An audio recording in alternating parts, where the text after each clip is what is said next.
parte de la interferencia. Okay, vamos a entrar leyendo la parte de hemato para poder ver a grandes rasgos la parte de hemato.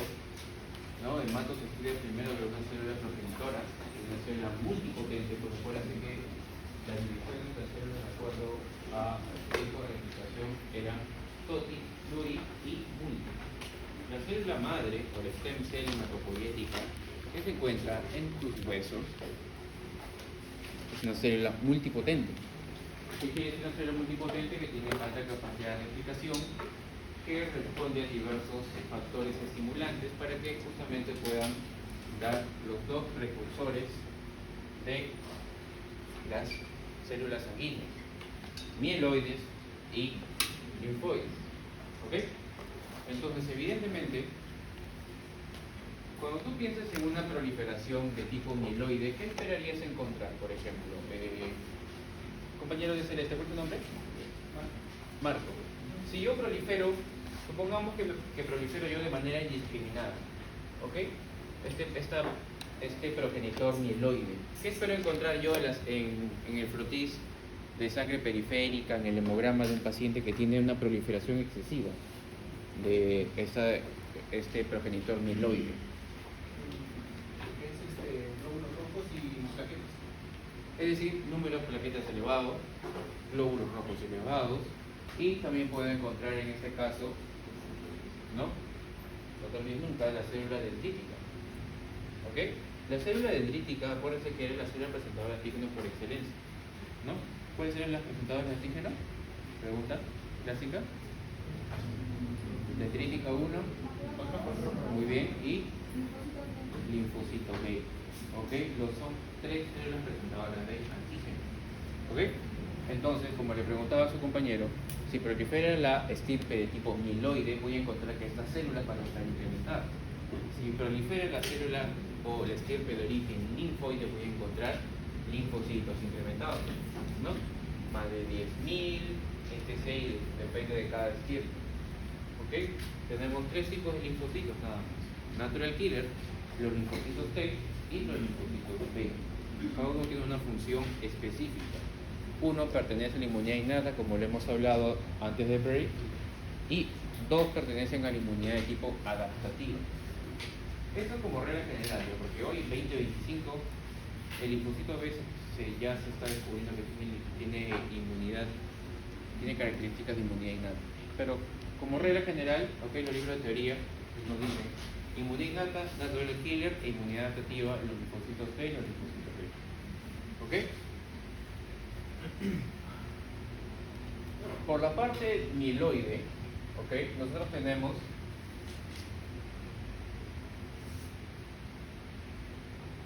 a la célula dendrítica, tenemos a la serie roja y tenemos a la serie plaquetaria.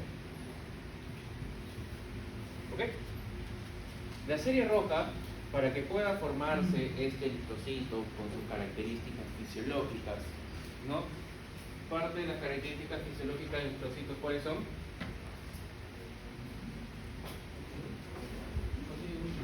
Muy bien, anucleado. ¿Qué más? Bicóncavo. ¿Qué más?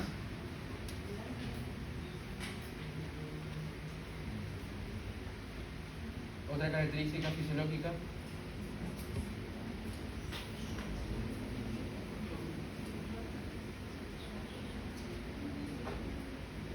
Melanie. ¿Cómo?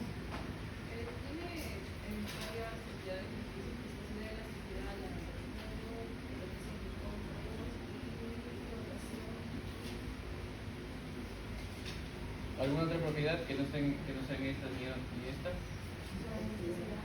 ¿Ah? Todo está con la membran. Elasticidad, que capacidad de moldearse frente a la tortuosidad de los vasos sanguíneos, etc. ¿Qué otra? ¿Me manda?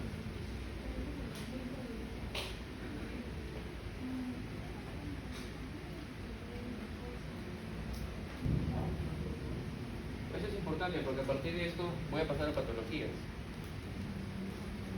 ¿Otra? ¿Ah? Ok. Nucleado, ¿por qué? Porque pierde el núcleo, ¿para qué? Para que vaya la hemoglobina. Otra característica, ¿tiene organelas? No. Ya, pues, eso es importante. No tiene organelas. ¿Ok? Muy bien. Patología. Mira, con solamente esos conceptos fisiológicos básicos. ¿Qué pasa si yo encuentro eritrocitos o estirpe de series rojas con núcleo? ¿Qué puede estar pasando en el paciente? ¿Qué patología?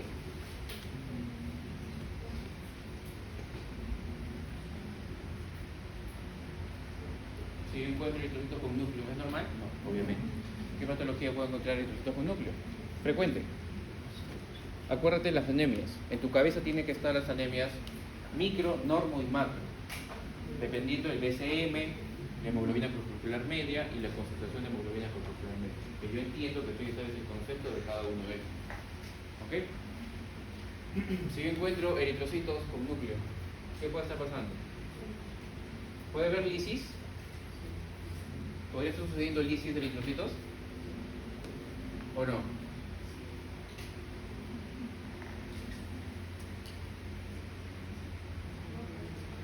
¿Por qué me mira con cara de extraño? ¿Cómo que no? Por supuesto que puede haber sangrado de eritrocitos. Puede haber eritrocitos con núcleo. Un ejemplo de una anemia normocítica de tipo hemolítica.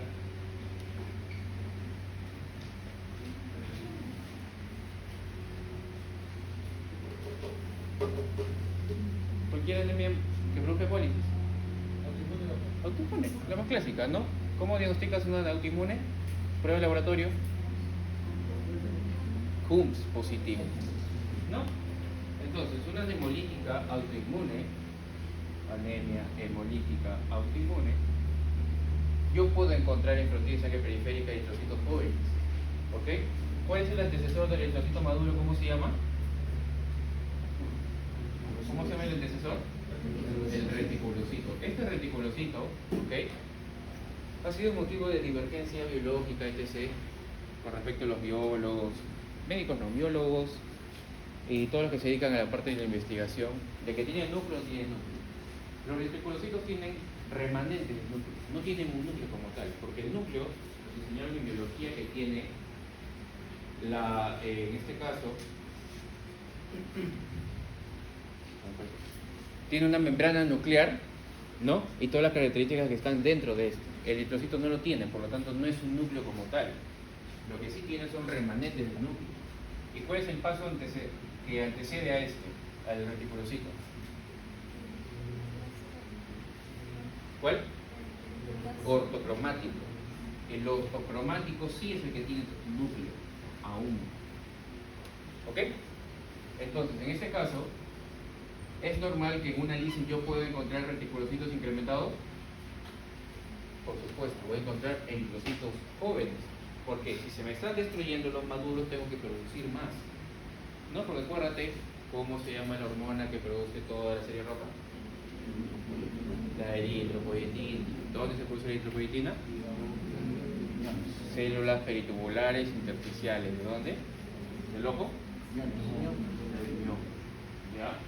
Entonces, evidentemente, ¿cuál es el principal estímulo para, valga la redundancia, estimular a la eritropoyetina?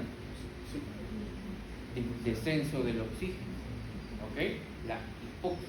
Hay muchos otros estímulos más. Bulimia, hay un factor inducible de hipoxia, etc. ¿Ok? Entonces, evidentemente, una lisis que me destruya los jóvenes, o me destruya los maduros, tiene que proliferar ¿qué cosa? Los jóvenes.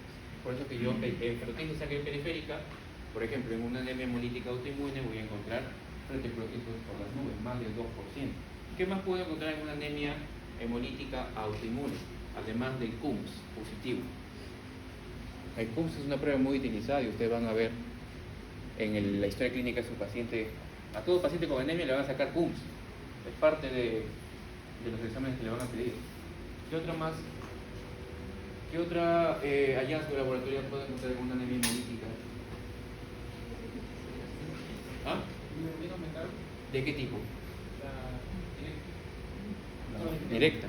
¿Ah? Indirecta. ¿Por qué indirecta, compañero? ¿Y por qué no directa? Para hablar todos el mismo idioma. ellos no son improvisados en el hígado. ¿Ah? No se ha convertido directo en el hígado. Ya, te está yendo a la Z, pero te falta la A, la B, la C, la D. Cuando cumple el ciclo de vida del eritrocito, que es de 120 días, ¿a dónde se va? Al vaso. ¿Ok? En el vaso hay dos zonas histológicas. ¿A qué zona histológica va y se destruye? ¿Cómo se llama? ¿Sinusoide? No. Dentro, no, el sinusoide es en el hígado. Tiene dos zonas, la zona blanca y la zona roja, o la pulpa roja. ¿Cuál crees? La pulpa. ¿Cuál de las dos? ¿Pulpa blanca o pulpa roja? La Roja, pues, ¿no? Porque están los eritrocitos. Entonces, allí se encuentran los macrófagos en el vaso. Se destruyen y ¿qué se va a liberar? ¿Qué cosa? Cuando se destruye un eritrocito, lo que contiene. ¿Qué se libera entonces? El grupo hemo, la hemoglobina. Ok, entonces evidentemente allí, ¿qué es lo que va a suceder para que llegue al hígado? ¿Cuál va a ser el Uber? ¿Te acuerdas que decía el doctor, el gordito Vargas? ¿Ah? La albúmina, es el Uber, ¿no? Allí la bilirrubina justamente se une a la albúmina y va hasta donde, hasta el hígado, se disocia y la bilirrubina de tipo indirecta, ¿ok? Con la UDP glucuroniltransferasa la transforma directa. ¿Por qué es importante esto? Por un cambio químico. La indirecta es de tipo lipofílica y la directa es de tipo hidrofílica. La podemos excretar a través de la orina y las heces. La lipofílica no, que es la indirecta. Esa se puede justamente pasar a, por ejemplo, los ganglios basales y, por ejemplo, en el niño, ¿no? Puede formar este famoso kernicterus, ¿ok? Y generar retardo mental severo, ¿ok? Entonces, la parte fisiológica es la que querramos entender. Por esa razón, si se están destruyendo más eritrocitos, a pesar de que no cumple su ciclo de vida, que es de 120 días, va a haber más bilirrubina libre. ¿Qué otro hallazgo laboratorial puede encontrar en la anemia hemolítica de tipo autoinmune? Compañero dijo por allí, ¿qué dice? A bilirrubina indirecta, elevado muy bien. CUMS positivo, ¿qué más? ¿Cómo? ¿Puedo encontrar esferocitos? Claro que sí, puedo encontrar esferocitos porque puede ser la causa raíz de todo esto. Pero ¿qué otro hallazgo laboratorial? ¿Qué será la aptoglobina? ¿Qué función cumple la aptoglobina?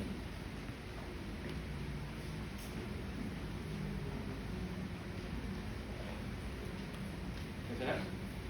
La aptoglobina fisiológicamente, nosotros tenemos hemoglobina libre en sangre. No podemos tener hemoglobina libre en sangre, siempre está con el eritrocito. Entonces tenemos una proteína que se llama la aptoglobina, que no permite justamente que la hemoglobina esté libre. Por lo tanto, en una lisis de eritrocitos voy a encontrar que la aptoglobina va a estar disminuida, porque se va a estar uniendo con avidez a la cantidad de hemoglobina libre que va a estar en sangre. ¿Ok? Y si yo quiero justamente identificar las anemias hemolíticas,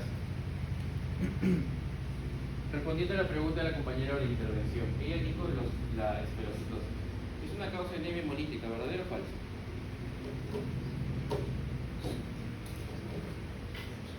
¿Sí? Grover.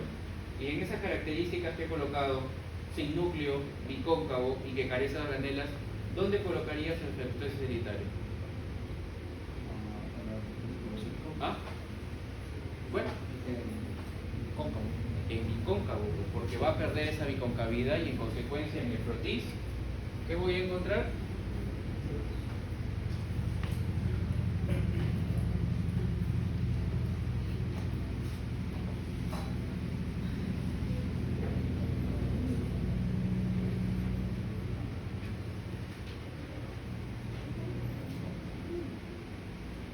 ¿No? Mire este eritrocito. ¿Te parece el doctor Vargas, sí o no? Todo redondo. ¿No? Igualito. Evidentemente los eritrocitos no tienen esa forma, es bicóncavo. ¿Ok? Entonces, por lo tanto, en la esferocitosis hereditaria, ¿cuáles serán los targets? Motivo por el cual pierde esa biconcavidad. ¿Ah? Espectrina, anquirina. ¿Cuál más? ¿Banda qué? Banda 3 y proteína 4.2, ¿ok? Algunos libros dicen solamente pectina, anquilina, eso depende ya la característica genética que tenga la persona hereditaria, es una característica autosómica dominante. Pero dentro del autosómico dominante tiene diversas causas o diversos factores que predisponen a ello. ¿Ok? Pero entonces te das cuenta, como solamente hemos visto las características fisiológicas, podemos hacer puente con otras cosas.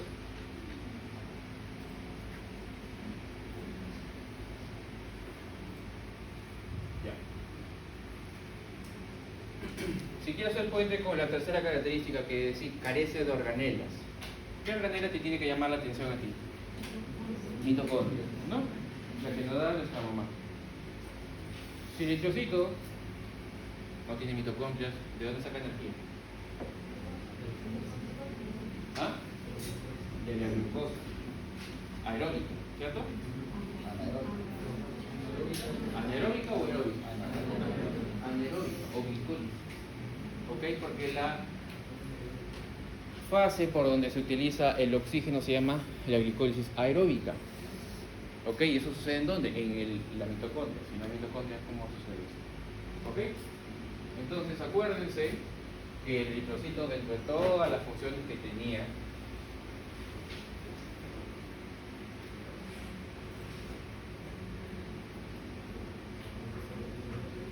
evidentemente esta es una ruta que nos han tomado en bioquímica, ¿ok? Pero no se enseñaron la importancia y la relevancia médica. De repente los bioquímicos se saben cada enzima y nosotros no nos informamos. No puede ser que tiene repercusión.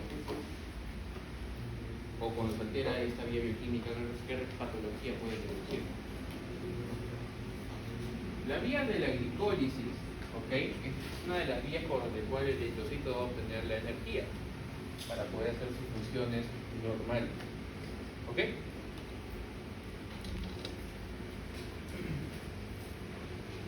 Seguro no soportaron los nombres propios, pero por ahí van a leer también que se llama Enden-Meyer. ¿Y cómo se llamaba este bypass? ¿Que cumplía una función específica esto?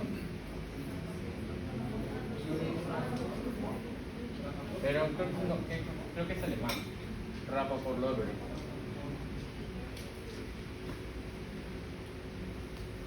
¿Cuál es la finalidad de la vía de Enden-Meyer? Energía. 36 ATP, ¿cierto? ¿No? 34, 36. ¿No? ¿O 2 ATP? 2 ATP. Porque 34, 36 es la vía lógica. ¿Ya? Las células que sí tienen mitocondrias. Esta glicólisis solamente va a producir, algunos dicen hasta 4 ATP. Pero 2 es un estándar. ¿Ok? 2 ATP como máximo, nada más. Pero dentro de toda esa vía que es la vía de Enden-Meyer o la vía de glicólisis, existe un bypass que es la vía de Rappaport-Lovering. ¿Cuál es la finalidad de la vía de Rappaport-Lovering? ¿Ah? Muy bien. Tu propio nombre lo dice acá, ¿no? El 2,3 difosfoglicerato. ¿Cuál es la importancia del 2,3 difosfoglicerato? ¿Ah? Muy bien, es la que le da afinidad con el oxígeno. ¿Ok? Por lo tanto, ¿por qué tipo de hemoglobina yo puedo decir hay más o menos afinidad con el oxígeno? Si hay más afinidad, ¿qué tipo de hemoglobina puedo colocar acá? La fetal. La hemoglobina fetal tiene poco 2,3 difosfoglicerato, motivo por el cual le da mayor afinidad con el oxígeno. Lo que no sucede en la hemoglobina del adulto. ¿Ok? ¿Y qué pasa?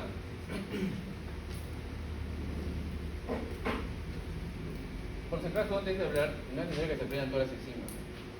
Es la finalidad, el objetivo, así como el de las semanas de la etapa preembrionaria, ¿ya? Para mí no es importante que te sepas bifosfoglicerato mutasa, bifosfoglicerato fosfatasa, nada de eso. La importancia, ¿ok? El bypass, el Rappaport-Lovering y la finalidad de la glicólisis o de Enden-Meyer. ¿Ok? ¿Y te acuerdas? Nadie me mencionó esta característica, que el eritrocito en su forma bicóncava hay radicales libres, tóxicos, pero él tiene su escudito. ¿Cuál era el escudito?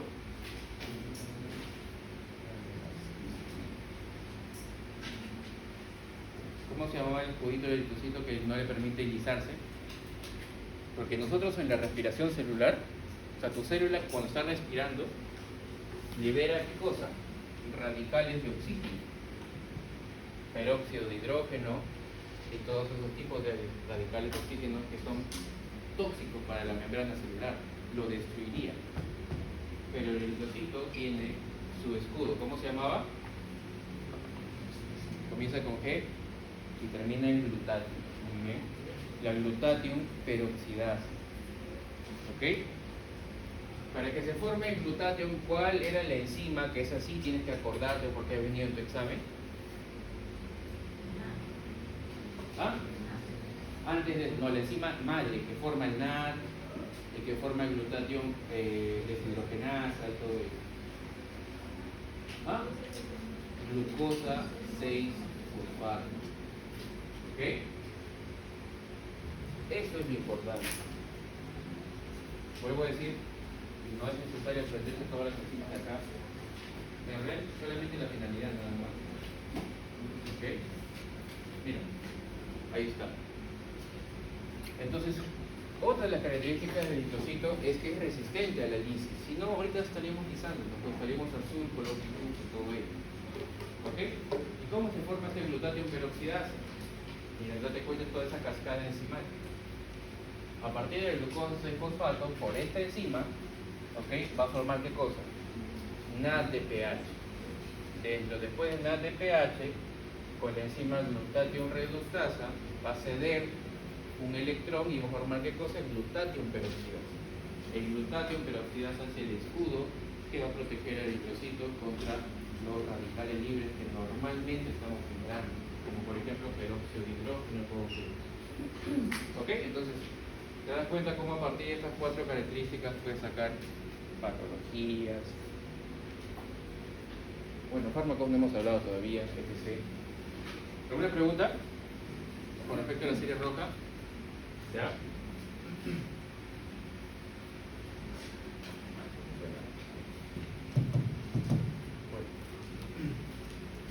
A ver, esta es otra de las cascadas bioquímicas, ¿no? Que sucede afuera de la mitocondria en este caso, ¿ok? Y que son parte de dentro del gran grupo de anemias, ¿no?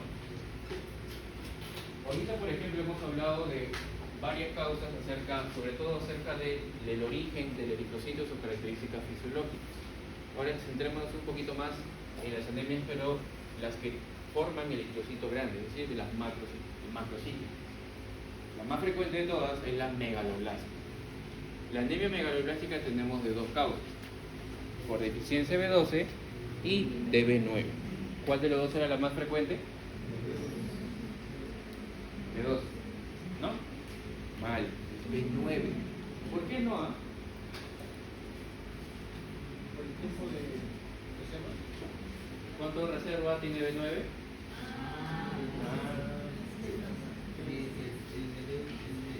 3 meses, aprox, 4 meses, todo ello. En cambio, B12 tiene reserva hasta por 3, 4 años como mínimo. ¿Ok? Entonces, hay una característica clínica muy importante que tú tienes que reconocer en tu caso clínico. Si tú sospechas en una causa macrocítica, es decir, el BCM por arriba de ¿cuánto está? 100 microgramos, ¿no? Fetolitros. ¿Ya? Fetolitros. Entonces tú puedes sospechar de una causa macrocítica. ¿Ok? La más frecuente, ¿cuál es? La megaloblástica.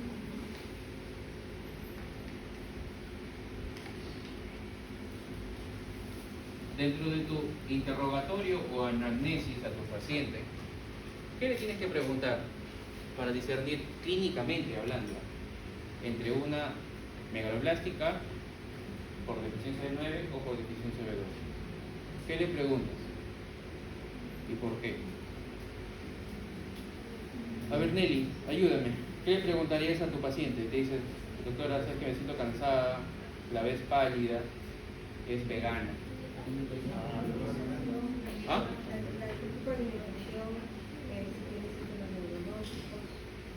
Síntomas neurológicos, ya, así le preguntáis, ¿tiene síntomas neurológicos? ¿Le preguntáis así? No, pues no vas a ver. Claro que se médico. ¿Qué le preguntas entonces?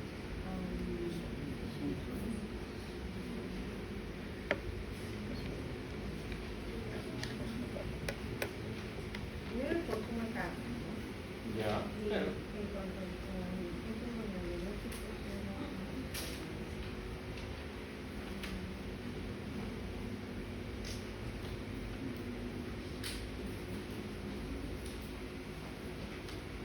Clínicamente, para distinguir uno de otro, muy bien síntomas neurológicos. ¿Qué tipo de síntomas neurológicos? ¿Y en qué tipo de anemia podría sospechar? Sí, hay síntomas neurológicos. Muy bien. ¿Qué tipo de síntomas neurológicos esperarías encontrar en una paciente por deficiencia B12? Demencia reversible. Demencia, sí, ya bueno, puedes encontrar eso. No creo que una paciente consciente venga. Consulta externa de mente, pero puede ser, puede pasar, sobre todo en la hospitalización con los adultos mayores. ¿Qué más?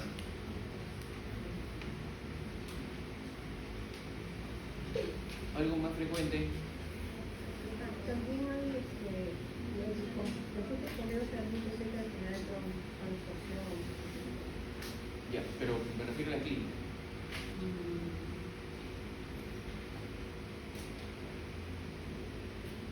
¿Laboratorio? No, clínicamente. No sin laboratorio, clínicamente. Demencia está bien, pero algo más frecuente. Parestesias, hormigueo, ¿ok? Sensación de hormigueo, parestesias, síntomas neurológicos. ¿Qué más puede tener esta paciente? Por ejemplo, trastornos del equilibrio, ¿no? Porque nunca hemos hablado de neuro. Bueno, sí, como el primer ciclo que empieza hablamos de neuro. Pero nosotros tenemos el tracto espinotalámico, el cordón posterior y todos estos que llevan sensibilidad propioceptiva, vibratoria, etc. ¿Ok? Entonces, estos pacientes con deficiencia B12 pueden tener alteraciones en el equilibrio. Es decir, paciente que necesito que me caiga. Puede tener un poco de visión borrosa, puede tener también parestesia, esos son síntomas neurológicos. Entonces, puede tener, o clínicamente hablando, puede discernirse entre una deficiencia B12. ¿La deficiencia B12 podrá tener eso? No. ¿Por qué? Porque justamente la síntesis de las vainas de mielina que están en el axón de las neuronas necesita de un cofactor. ¿Cuál cofactor? B12. Si no hay B12, va a poder haber vainas de mielina. ¿Qué función cumple las vainas de mielina? Permitir una conducción más rápida o más lenta. ¿Ah? Más rápida. Entre vaina de mielina y vaina de mielina había una unión. ¿Cómo se llamaba? Los nodos de Rampier. Excelente. Muy bien. ¿Ok? Entonces, evidentemente, para que haya vainas de mielina se necesita dentro de ellas vitamina B12. ¿Quién mieliniza el sistema nervioso periférico? Pregunta clásica de ciencias básicas. ¿Quién mieliniza el sistema nervioso periférico?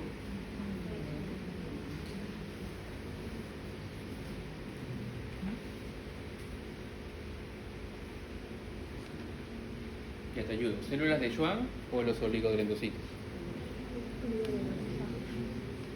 Oligodendrocitos, por allá. Y no más, y no menos.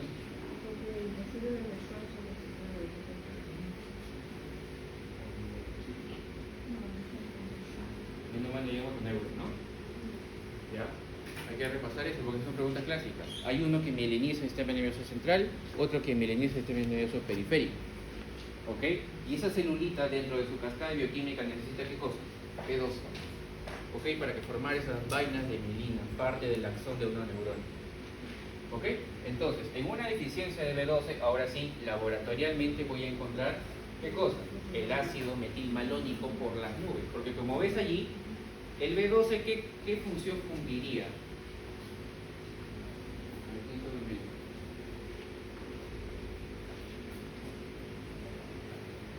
Ahora todos se despertaron. A ver, la última compañera de esta columna, ¿cuál es su nombre? ¿Ah? ¿Qué cosa? Rubí. Rubí. La B12 en la imagen. Supongamos que esta misma imagen, en español, claro está, te venga en tu examen. Y te preguntan, ¿qué rol cumple la B12? Bioquímicamente hablando.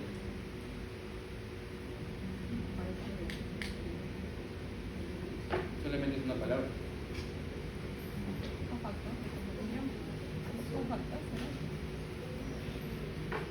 ¿Por aquí? Un cofactor. Date cuenta. ¿Cómo se llama este nombre? Bioquímicamente hablando. No, homocisteína, ese que dice aquí, homocisteína. Pero si hablo de bioquímica, una enzima que se llama metionina sintasa actúa sobre quién para formar qué cosa. ¿Cómo se llama este quién? Sustrato. ¿Te acuerdas que te había una pregunta que te decía cuál es el sustrato que se acumula cuando se inhibe, por ejemplo, la ferrogelatasa? ¿Te acuerdas? O la ala-deshilatasa, que era la intoxicación por plomo. Tú tienes que responder lo que antecede. A mí no me importa mucho que sepas el tema del enzima, pero sí conceptos teóricos. Aquí la B2 está usándose como cofactor. Utiliza o justamente ayuda a la metionina sintasa para qué cosa formar metionina por parte de homocisteína. ¿Ok? Entonces, esto recién puede entrar a la mitocondria. Esa es la mitocondria, ¿sí o no? ¿No? En la mitocondria sucede todo este ciclo para poder eliminar todo esto y a su vez irse por las ramas en el ciclo de Krebs, etc. Y en este caso, se dan cuenta, B12 afuera de la mitocondria y B12 adentro de la mitocondria. Significa que la B12 juega un papel importante como cofactor en ciertas enzimas. Si no hay B12, el sustrato se va a acumular. ¿Cuál sería el sustrato? Homocisteína. Y en tu laboratorio dice que la diferencia entre uno y otro, ¿cuál es? Homocisteína. ¿Ok? Pero no se aprendan de memoria. ¿Y cuál es el otro sustrato que tanto en la B9 como en la B2 está por igual aumentado? ¿Ah?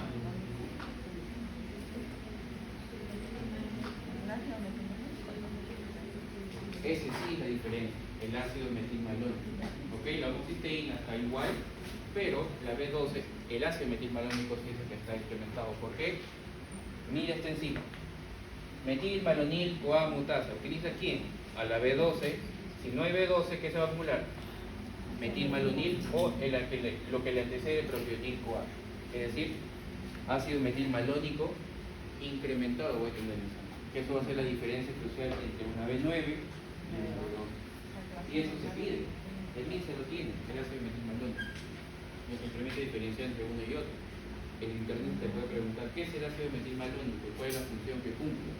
En este caso, para discernir en una anemia por deficiencia de 9 y B2.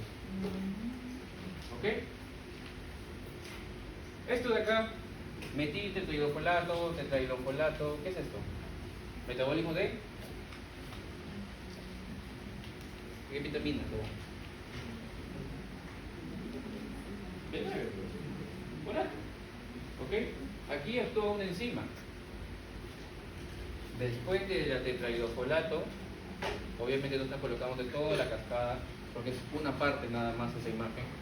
Actúa la tetrahidrofolato reductasa. ¿Target de quién? ¿De qué fármaco? ¿Te viene tu examen?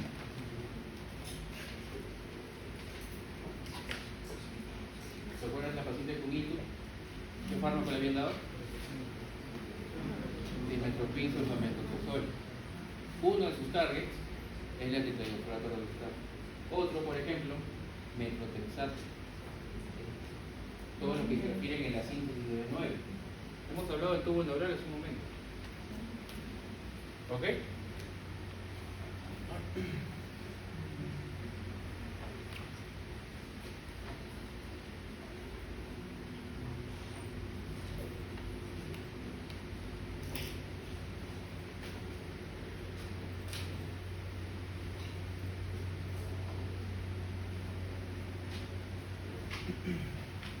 Una pregunta clásica siempre, y alguna vez que se ha repetido, es justamente cuáles son los targets de implicación por plomo. ¿Ok? Eso es lo que tienes que saber sí o sí. ¿Ya? Tú ves en la parte de arriba que son enzimas citosólicas, es decir, de la membrana mitocondrial que ves allá, hacia la izquierda son enzimas mitocondriales y a la derecha, ¿ok? O sea, a mi derecha, son enzimas citoplasmáticas. ¿Ya? Las enzimas mitocondriales, que tienes que acordarte porque son target de la intoxicación por plomo, ferroquelatasa y ala deshidratasa. El ala deshidratasa utiliza un cofactor, así como la B9 cumplía un papel como cofactor. Existe una vitamina que se llama la vitamina B6. ¿Cuál es el nombre de la vitamina B6? Muy bien, peridoxina. ¿Ok? La peridoxina también se utiliza como cofactor para formar ácido aminoleudínico. ¿Ok? Y en este caso la ferroquelatasa permite la unión de la protoporfirina 9 con el hierro en estado ferroso. ¿Ok? Dos targets de identificación por plomo. Compañero, ¿cuál es tu nombre? Carlos, ¿cuál es el tratamiento de identificación por plomo?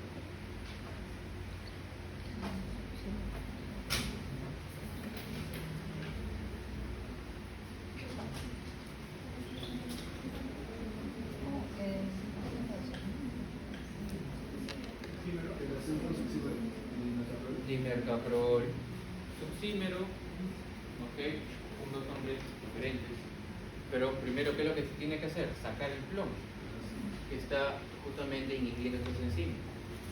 Te colocas hierro por 10 vías intravenosas y jamás va a mejorar porque el plomo sigue haciendo de la suya. Tienes que sacar primero el plomo. Ya, así que por favor, he visto los exámenes, a pesar de que se les dice, y es una pregunta legendaria, siguen colocando hierro. No se le da hierro a un paciente con plomo. No va a mejorar jamás, porque el plomo sigue allí. Ya tienes que primero sacar el plomo, que es un metal. ¿Ok? En este caso se puede dar dimercaprol o succímero. ¿Ok? Ya sabe que porfiria jamás ha venido. ¿Ok? Pero ¿cuál de las dos es la más frecuente? ¿Alguien sabe? Porque el residentado se venía. ¿Ah? ¿Esta porfiria o esta porfiria? ¿Esta o esta?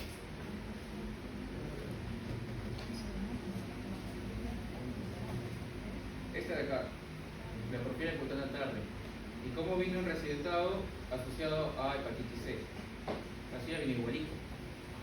Ellos jamás te van a colocar el nombre de la enzima, pero te colocan como el caso mínimo. ¿Ya?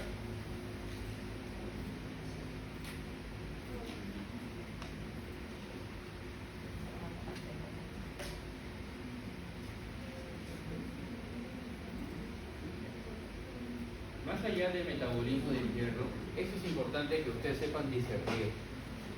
El primer hallazgo, el primer cambio laboratorial que me permite diferenciar entre las anemias o la anemia por deficiencia de hierro de las otras tipos de anemia microcíticas, en primer lugar, si yo sospecho de un paciente con anemia por deficiencia de hierro, que es lo más frecuente en nuestro medio, 40, 50%, y cada vez se incrementa más con cada gobierno, la anemia por deficiencia de hierro es cambios en la ferritina.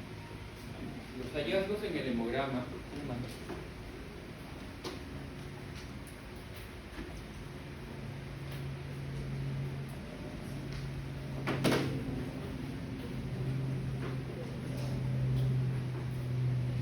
como puedes observar en el último cuadrado del lado derecho, los cambios en el hemograma es lo último que tú ves.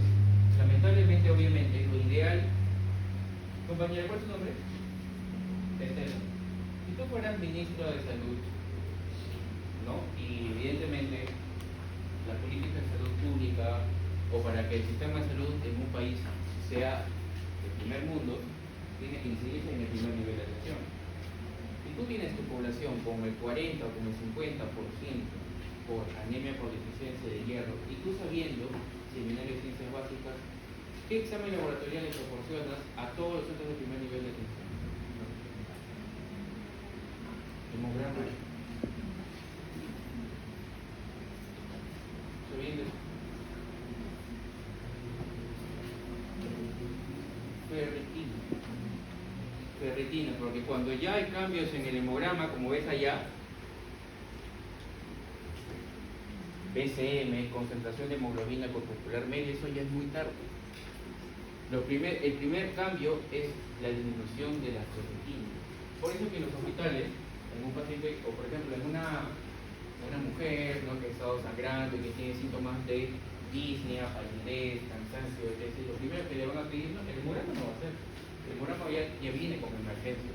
Si no viene el hematólogo, te va a pedir, saca una hoja y marcan ferritina. ¿Ok? Los depósitos de hierro, ¿ok?, que tenemos en el cuerpo. Cuando, después de este cambio inicial, es decir, los niveles de ferritina o los depósitos de hierro comienzan a disminuir, el segundo cambio es, recién después de esto, limitar la formación de nuevos eritrocitos. Por eso que dice allí, Iron Limited Erythropoiesis. ¿Ok? Limitar o disminuir la producción de qué cosa, de eritrocitos. ¿Okay? Acuérdense que en la imagen anterior, ¿se acuerdan que había la enzima ferrogelatasa? Estaba la protoporfirina con el hierro en estado ferroso. Ya, pues este hierro tiene que estar preparado, pero si está en bajas concentraciones, ¿cómo se va a formar el grupo hemo? ¿Se deja entender? ¿Ok? Entonces, evidentemente, aquí, además de la ferritina que va a estar disminuido, ya obviamente va a haber que los niveles de hierro sérico, ¿ok?, en sangre van a estar por los suelos. ¿Ok? Este es el segundo cambio que hay. ¿Qué función cumple la transferrina en el metabolismo del hierro?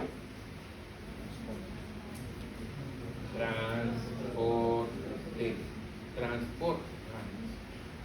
¿Ok? Entonces, evidentemente acá la saturación, ¿es lo mismo decir transferrina que saturación de transferrina? No. ¿Ya? ¿Por qué les pregunto esto? Porque en su examen vino. En su examen una vez vino transferrina y otra vez vino saturación de transferrina. Obviamente, si yo tengo los niveles de hierro por los suelos, la capacidad de fijarse o la cantidad de hierro que va a estar unida a la transferrina va a ser menos o más. Menos, porque hay menos hierro. Entonces la saturación va a estar disminuida. Pero si te preguntan transferrina como tal, ¿cómo va a estar? En un hipotético caso de una anemia por deficiencia de hierro. ¿No va a estar como loca buscando, transportando hierro? Por supuesto, entonces la transferrina es la que va a estar incrementada, pero la saturación no. Es decir, la cantidad de hierro que va a estar unida a la transferrina no va a poder justamente hacerse como tal. ¿Por qué? Porque hay bajos niveles de hierro. ¿Ok? ¿Entiende? ¿Ya? Y lo último, evidentemente, todo es una reacción en cadena. Si no tratas acá, no vas a poder prevenir estos cambios secundarios, y en última instancia, obviamente vas a encontrar ferritina disminuida, vas a encontrar la saturación disminuida, y recién tú en el hemograma, ¿qué vas a encontrar? Microcitosis e hipocromía, es decir, eritrocitos pequeñitos y eritrocitos pálidos. ¿Ok? Y eso recién allí, después se traduce clínicamente como que palidez, disnea, cansancio, sueño excesivo, etc. ¿Cuál es la primera causa de anemia por deficiencia de hierro en el hombre? Sangrado. Origen.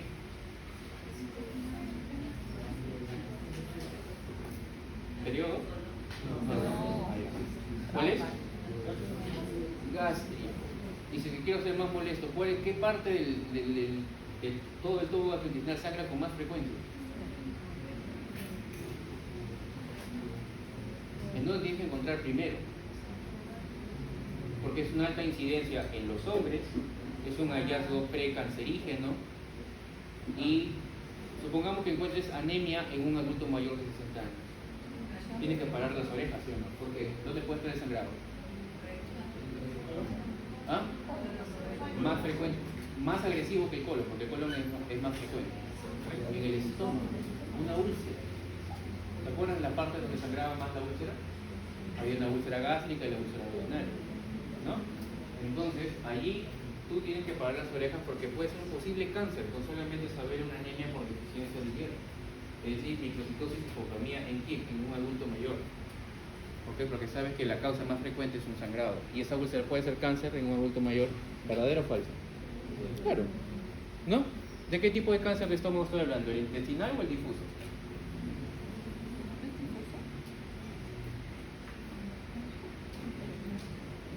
En el adulto mayor, ¿cuál de los dos tipos de cáncer se da? En el cáncer gástrico. ¿Cuál es el más agresivo? ¿Ah? ¿Cómo? No, el linfoma de mar tiene origen en las placas de Peyer's. ¿No? Que ahí está la IgA y todo esto. El que es más agresivo es el difuso, o la famosa linitis plástica.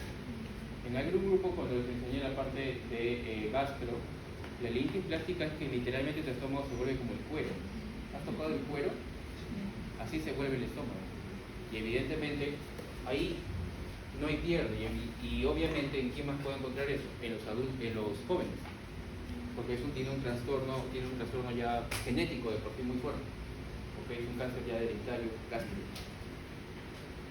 Los adultos mayores pueden encontrar el tipo intestinal, que es lo más frecuente. Es el famoso adenocarcinoma gástrico. ¿Ok? Muy bien. ¿Por qué hay conteo de reticulocitos disminuido? En base a la explicación que te di dentro de las características fisiológicas del eritrocito. ¿Por qué crees que habría conteo de reticulocitos disminuido? ¿Se están destruyendo? No se están destruyendo, porque no hay nada que los destruya, simplemente hay una deficiencia en su producción. Si hay una deficiencia en su producción, ¿qué se necesita para el grupo F? El hierro. ¿Ok?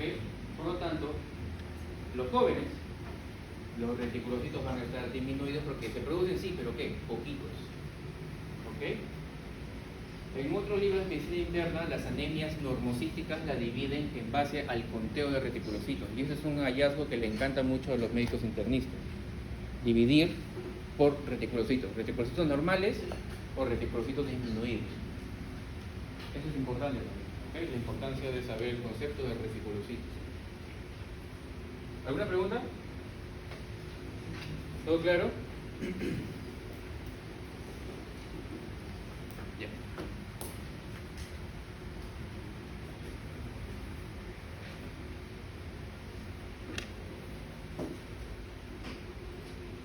A ver, la pregunta del doctor Nieves, que le encanta preguntar a él. ¿Cuál es el primer hallazgo laboratorial en cambiar cuando instauras el tratamiento con hierro? ¿Cuál será?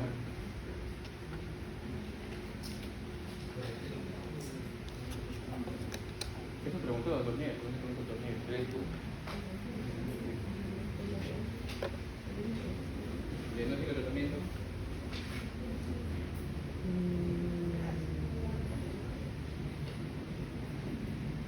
¿Te parece normal todo lo que ves?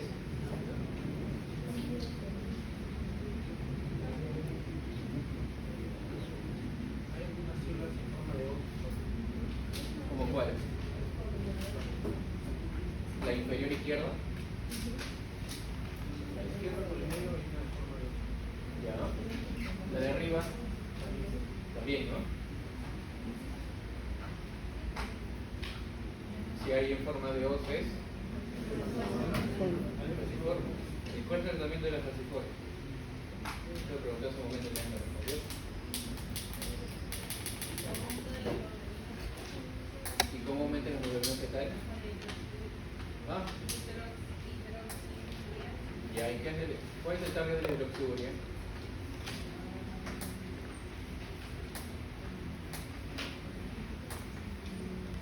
La hidroxiuria se utiliza, lo tiene el Ministerio de Salud, porque los pacientes que vienen de ICA, los pacientes internos tienen anemia exterior falciforme, es siempre frecuente la raza morena, ¿ya? La hidroxiuria, justamente como dijo su compañera, aumenta la hemoglobina fetal. ¿Qué características tiene la hemoglobina fetal? Es más antigua que el oxígeno. ¿Ok? ¿Qué tipo de hemoglobina se forma cuando el paciente lo sometes a bajas concentraciones de oxígeno? En anemia falciforme. ¿Qué tipo de hemoglobina se forma? S. La hemoglobina S. ¿Ok? Entonces con hidroxiuria no es el tratamiento definitivo, pero con eso le salva la vida al paciente. Aumenta la hemoglobina fetal, ¿ya? Y de esa forma, esta hemoglobina fetal, que todavía tenemos todos nosotros, pero en bajas concentraciones, ¿ok? Porque acuérdense que la composición o el porcentaje de hemoglobina, en el 98% es hemoglobina A, ¿de qué tipo? A1. Tenemos A2, después tenemos hemoglobina A delta, tenemos hemoglobina AF y así sucesivamente. Y lo que queremos hacer es aumentar esta hemoglobina fetal, que es más antigua que el oxígeno. ¿Cómo lo hago con la hidroxiuria? Ok, la hidroxiuria tiene un target. El target está ubicado en la serie blanca de textura. Se llama 5-ribonucleotidasa. Así. ¿Ya? 5-ribonucleotidasa. ¿Ya? No sé si venía. ¿Quién no venía? ¿Ok? Acuérdense, ¿cuál es el 5-ribonucleotidasa? Ribonucleotidasa. ¿Ya? Este otro tipo de anemia, que es una anemia normocítica de tipo hemolítica, que es la deficiencia de glucosa 6-fosfato. ¿Se acuerdan que cómo vino el caso clínico? ¿Se acuerdan? Consumo de agua. Puede ser consumo de habas, pero también coloqué otro tipo de caso clínico, que el paciente tomaba un fármaco. ¿Qué fármaco era? Ahí, ¿Ah? ¿Digo por ahí? Otra vez Bactrim. Otra vez Bactrim. El trimestoprim. Hay varios fármacos que más allá de ejercer su efecto bactericida o bacteriostático en los antibióticos, pueden tener efectos reductores, es decir, pueden lisar células. ¿Ok? Uno de ellos es el famoso Bactrim, por eso es que siempre lo preguntan en la parte teórica. Ejemplo, creo que a ustedes el siglo pasado les vino, creo que era un paciente de origen mediterráneo que estaba en Cusco, creo, ¿no? Era un paciente de origen mediterráneo en Cusco que estaba comenzando a orinar Coca-Cola, ¿no? Como color Coca-Cola. Y por ahí me colocaron diabetes. ¿Tiene algo que ver diabetes? Sí, pues no puede ser, ni siquiera estamos en endocrino como para hacer diabetes. Eso es inaudito. ¿Ya? Bueno. En las talasemias. ¿Cuál es la talasemia más frecuente? Alfa, beta, ¿cuál de las dos me quedo? Beta talasemia. ¿Ya? La beta talasemia, ¿ok? Acuérdate que la hemoglobina tiene sus cadenas, 2 alfa y 2 qué? 2 beta. Hay una mutación. Si yo veo una hemoglobinopatía, simplemente tengo que pensar en las características fisiológicas. Si tengo 2 cadenas, 2 alfa y 2 beta. La más frecuente de las dos es la beta talasemia. No siento un target en específico en eso, porque es un trastorno genético. Creo que, si mal no recuerdo, está en el cromosoma 11. Pero lo que importa de eso es el tratamiento.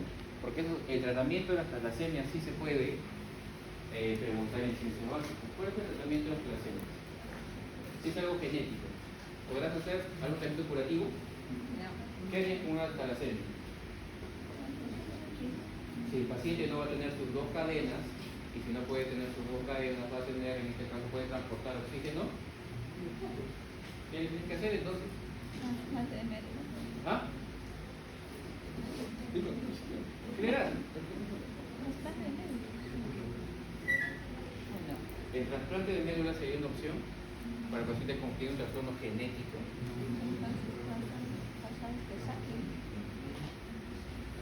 Transfusión sanguínea. Pásale el paquete globular. ¿Ya? Pero ¿cuál sería la complicación del paquete globular? De pasar mucha sangre.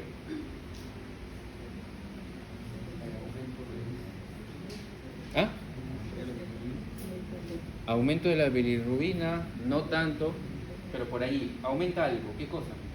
En base a las características, otra vez. Grupo hemo, hierro, ¿no? ¿Qué aumentaría? Un paciente politransfundido. Porque los pacientes con talasemia sufren de eso. ¿Qué va a aumentar? El hierro. O cuando tú pasas paquete globular solamente pasas la cadena beta de la hemoglobina. Pasas todo, ¿sí o no? Pasas el glóbulo rojo y todo lo que contiene. ¿Qué contiene? Hierro. Entonces, el paciente va a generar ¿qué cosa? Hemocromatosis, pero ¿de qué tipo? Secundario. Porque la hemocromatosis primaria es un trastorno genético. ¿Ok? Hemocromatosis secundaria. ¿Ok? Entonces, todo eso tiene sentido en base a las características fisiológicas de cada uno. ¿Alguna pregunta? No, para darle pase a Jennifer. ¿Alguna pregunta?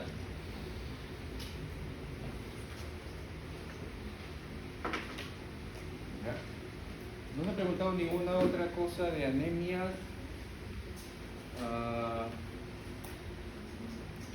Ustedes saben que hemato, como parece fácil, ¿no? Pero en realidad la sangre va a cualquier tipo de órgano, ¿no? Y puede repercutir en cualquier cosa, puede repercutir sobre la sangre. Entonces tengan muy claro, por favor, los fármacos. Les he dicho como 3 veces la primo el día, ¿no? Glucosa de fosfato y en otras enfermedades que yo no me acuerdo, pero ya les dije. ¿Ok? Entonces, hemato repercute mucho los fármacos, cómo juegan con la sangre. Entonces, ayúdense de eso. ¿Ya? Todo lo que les menciono está en su texto. ¿Ya? No se olviden también de su cuadro clínico. Ya el cuadro clínico es importante. Por ejemplo, la diferencia clínica entre B1 y B2. Eso es también importante. ¿Ya?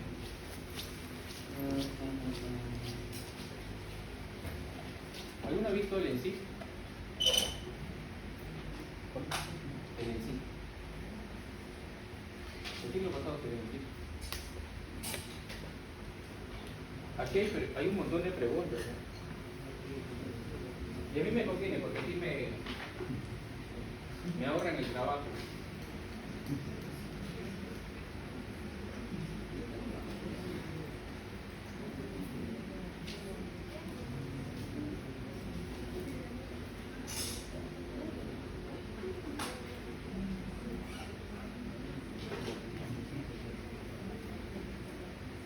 Miren, aquí, ¿cuándo fue? El 13, ¿no?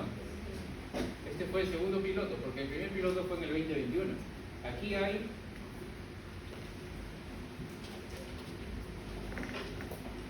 100 preguntas. Miren, aquí está tal vez su examen para el parcial. Ya, se ahorran el trabajo. Por ejemplo, miren, ustedes con el seminario puedan solamente responder la primera pregunta. Que es una gestante de 20 semanas a quien se evidencia aumento de presión arterial.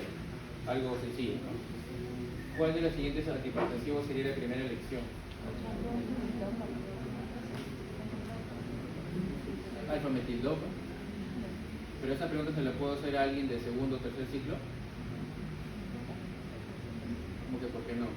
¿Cómo no? Sí, porque en segundo o tercer ciclo no se enseña el sistema renina-angiotensina-aldosterona. Si tú quieres ver qué concepto fisiológico te evalúa solamente la primera pregunta, en fisio, sistema renina-angiotensina-aldosterona. Eso es renal, cardio. Fármaco, ¿qué evalúa? Los fármacos que actúan sobre el sistema renina-angiotensina-aldosterona. ¿Eso no hemos preguntado acá? Pues, entonces tú evidentemente acá tienes 100 preguntas en las cuales tú puedes ir practicando para ver, obviamente creo que las respuestas no están publicadas, ¿no? Pero es importante que vayas resolviendo preguntas, porque como te dije al inicio de clase,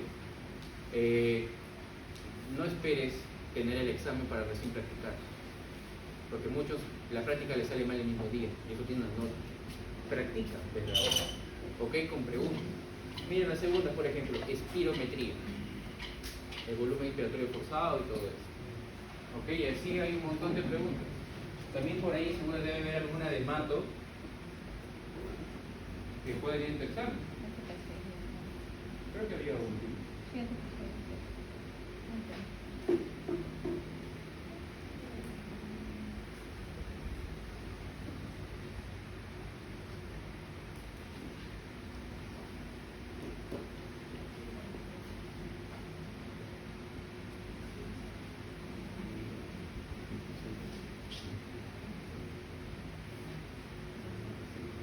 Mira, bueno fuera que te preguntáramos así, ¿no? Porque esto es de mato, por ejemplo. El mato cardio.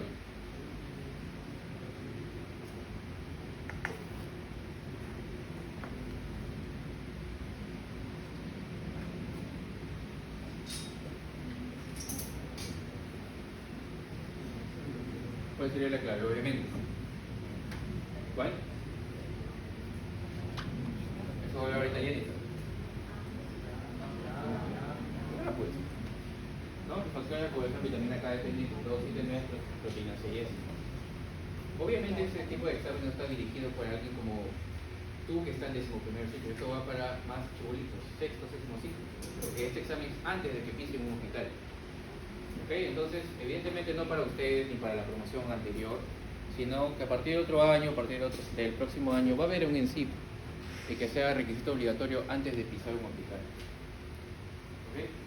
Entonces, tú ya estás más que preparado, porque bueno fuera que te preguntemos así, ¿cierto? Yo te voy a preguntar qué factores de la población son, hasta con nombre propio, ¿no? Lo que es como te venía. La proteína C, ¿cómo se llama? Muy bien. Si no hay más preguntas, entonces hablemos de la parte de plaquetas, que es el segundo tema de importancia dentro de hemato. ¿Ok?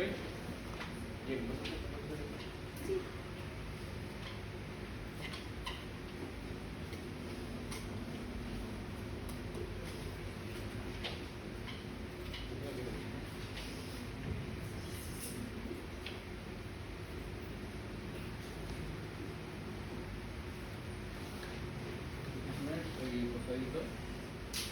Esta banda lateral, atrás sí. Entonces, explain.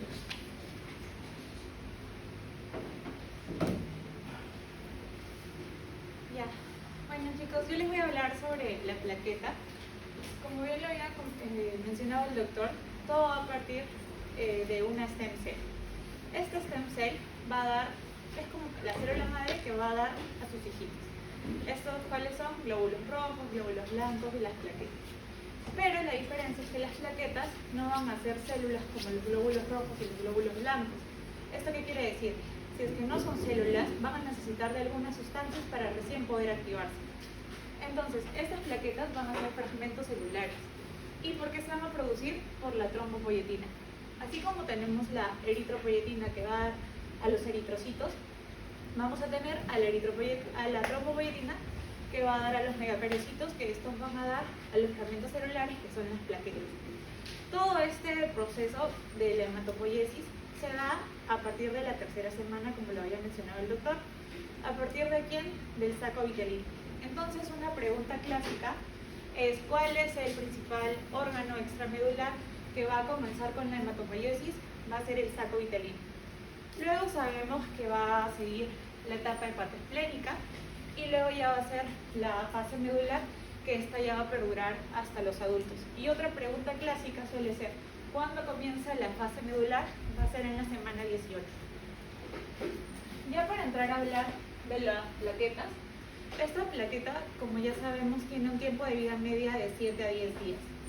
Lo normal es que sea de 150.000 a 450.000, y acá les estoy colocando la plaqueta para hablar más que todo de su estructura. La parte de la superficie va a tener unos receptores. Va a ser los receptores de la glicoproteína 1B, la glicoproteína 2B3A, que van a ser algunos targets de algunas enfermedades y también de algunos medicamentos que voy a explicar posteriormente. Luego vamos a tener que dentro de su composición va a estar los gránulos alfa y los gránulos densos. ¿Se acuerdan qué componentes estaban dentro de los gránulos alfa y dentro de los gránulos densos? ¿Te acuerdas? ¿Alguien se acuerdan? Dentro de los gránulos alfa, los mencionan en el STEP. ¿Cuál? Ajá. Ajá, está bien. Sí. Todos comienzan por F, así que es fácil de cortar. Ya, fibrinógeno, fibronectina, como bien ha dicho Shannon, factor plaquetario tipo 4 y uno de los más importantes, ¿no? El factor de von Willebrand.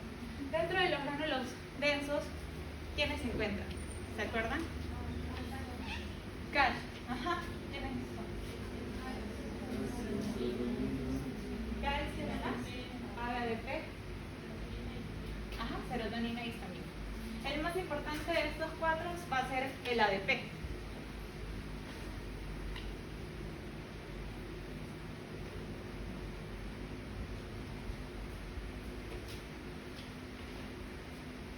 Entonces, para hablar ya de la hemostasia primaria, tenemos que recordar a una famosa tríada que se llama la tríada de Virchow. ¿Alguien se acuerda de los componentes de la tríada de Virchow? ¿Y qué más o menos explica? Ajá, ¿qué más? Sí, sí. Sigue. ¿Esto es qué? Ajá, está bien. Esto es sanguínea, hipercoagulabilidad, ¿qué más? Otro. Lesión endotelial. Entonces, estos tres componentes te van a explicar los factores que van a favorecer a la formación de trombos.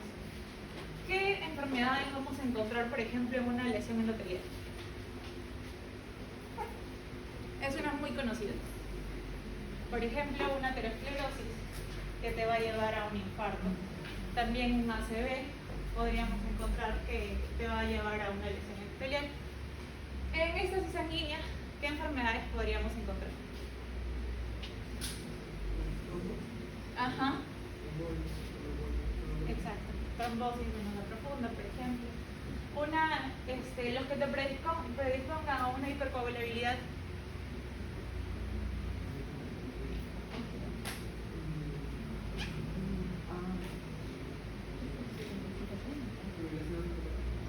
Sí, por ejemplo, él menciona que en la fibrilación auricular te vas a estar más predispuesta a formación de trombos.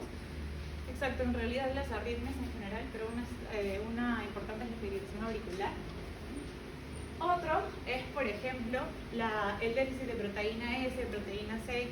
¿Por qué? Porque la proteína C, como dice la dieta, la proteína S y también la nitroamina 3 van a ser anticoagulantes endógenos.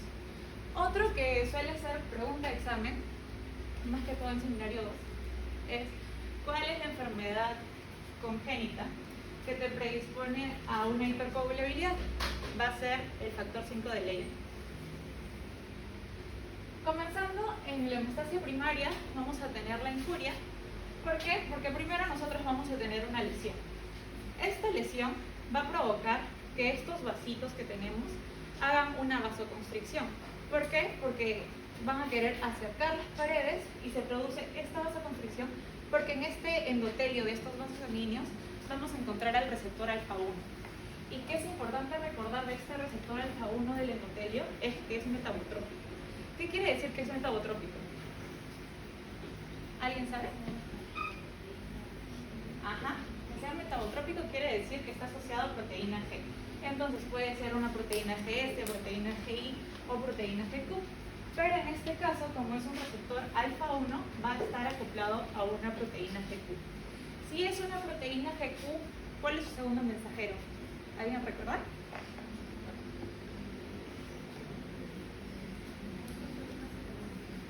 Son dos. El diacilglicerol y el inositol trifosfato. ¿Por qué? Porque este receptor alfa 1 se une a la proteína GQ. La proteína GQ va a activar a la fosfolipasa C. La fosfolipasa C va a poder cortar a lo que es el inositol difosfato, y este va a dar el inositol trifosfato y el diacilglicerol. Y estos dos van a ser los segundos mensajeros, a diferencia de si estuviese acoplado a una proteína GS, por ejemplo, a una proteína GI, estaría, el segundo mensajero sería el AMP cíclico.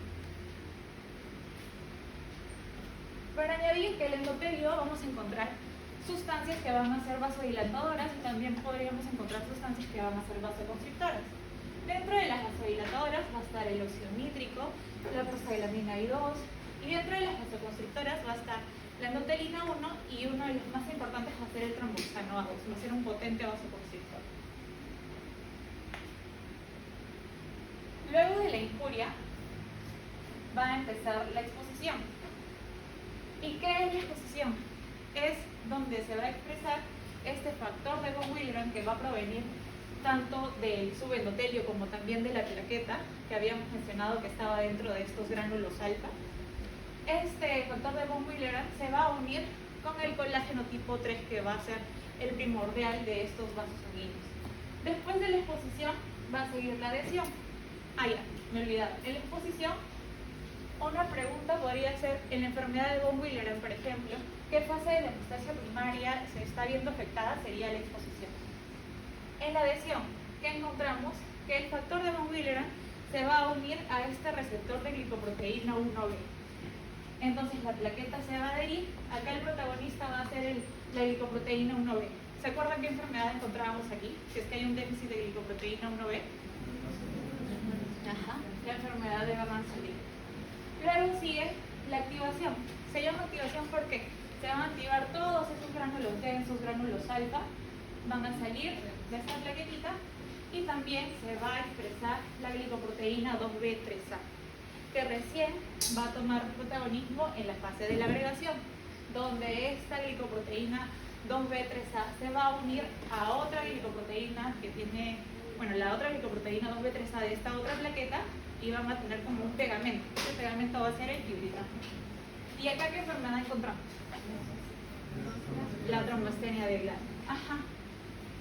Y acá justamente va a actuar un fármaco conocido que les vino hace un ratito en el pasillo, el ampicilina.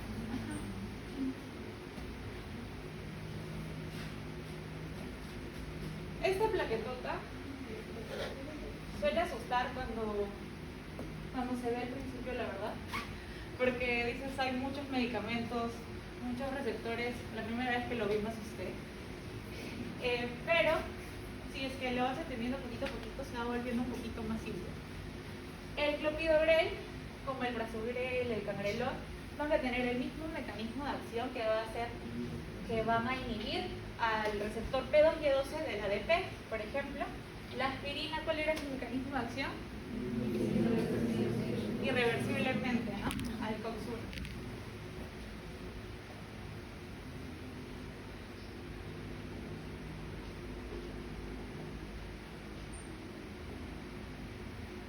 Acá les he colocado una diapo donde habla más de cómo actúa la aspirina. Primero recordando que todo va a salir de una fosfolipasa 2. Esta fosfolipasa va a generar este ácido araquidónico y este ácido araquidónico va a generar lo que son las lipoxigenasas, la COX y también el citocromo P450. Y esta ciclooxigenasa va a producir prostanoides. ¿Qué prostanoides van a hacer? Va a ser el tromboxano A2, que como lo había mencionado, ¿qué hacía? ¿Cuál era la función del tromboxano A2? Vasoconstrictor. Es un potente vasoconstrictor. La prostaglandina I2, o también llamada prostaciclina, y la prostaglandina E2. ¿Se acuerdan cuál era la función, una de las funciones importantes de la prostaglandina E2? Y te explica el por qué se podría producir uno de las reacciones adversas de la aspirina. Esta prostaglandina E2 va a estimular la producción de moco gástrico. Si es que estimula esta producción, si es que le das aspirina al paciente, una reacción adversa, ¿cuál va a ser? Una gastritis erosiva, porque se va a inhibir todo este proceso. Luego está clopidogrel, que también va a tener el mismo mecanismo de acción que el prasugrel, el cangrelor. Y hay que recordar que fisiológicamente este ADP se va a unir a su receptor, que se llama P2Y12. Este receptor P2Y12, como se ve en la plaquetota que había mostrado, va a estar unido a una proteína G, pero también va a ser proteína GI. ¿Qué quiere decir I? Es inhibitoria. Entonces, ¿a quién va a inhibir? A este AMP cíclico. Si es que inhibe al AMP cíclico, va a haber un aumento de calcio y va a haber agregación plaquetaria. Pero al dar el clopidogrel vamos a inhibir todo este proceso. ¿Eso qué quiere decir? Que va a disminuir el AMP cíclico, va a aumentar el AMP cíclico, perdón, disminuye el calcio y vamos a poder así inhibir la agregación plaquetaria. Cabe resaltar también que el AMP cíclico se puede volver no cíclico si tenemos a la fosfodiesterasa. Entonces, si es que tenemos a la fosfodiesterasa actuando contra este AMP cíclico para que se vuelva no cíclico, va a haber una disminución del AMP cíclico. Si es que hay una disminución del AMP cíclico, va a haber aumento de calcio y va a haber agregación plaquetaria, y eso es lo que no queremos. Entonces, uno de los fármacos que van a inhibir a esta fosfodiesterasa va a ser el dipyridamol.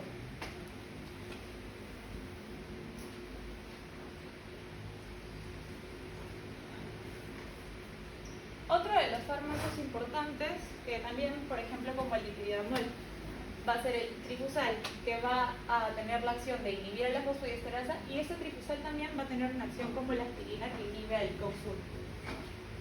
El Vorapaxar, que no suelen preguntar tanto, pero igual lo menciona, inhibe al par1 de la trombina. El axizumab acá se muestra que va a inhibir al receptor de la glicoproteína 2B3.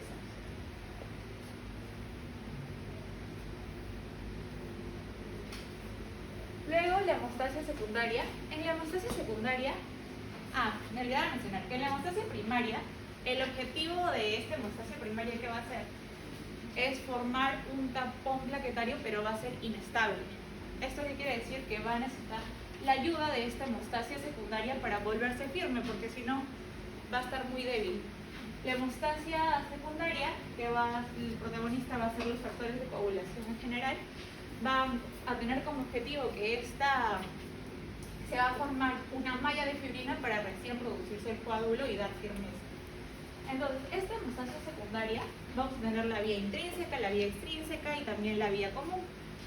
Hay que recordar más que todo la vía intrínseca y la vía extrínseca para poder deducir quiénes son de la vía común.